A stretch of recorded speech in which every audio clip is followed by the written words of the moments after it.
In May, we marked the 75th anniversary of V-Day, but this date only marked the end of war in Europe in May 1945. After this date, thousands of armed forces personnel were still engaged in fighting in the Far East.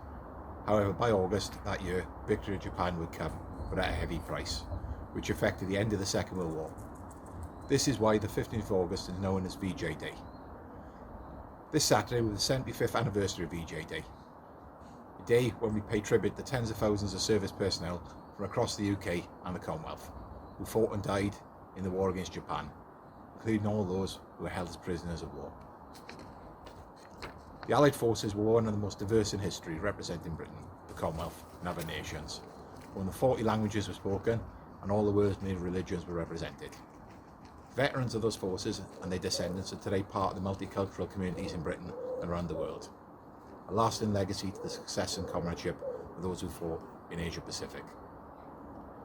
Commemoration is also an opportunity to reflect upon the consequences of war and the urge current and future generations to show more understanding and compassion towards each other, both locally and globally.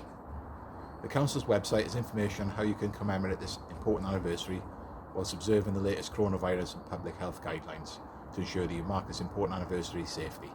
Thank you.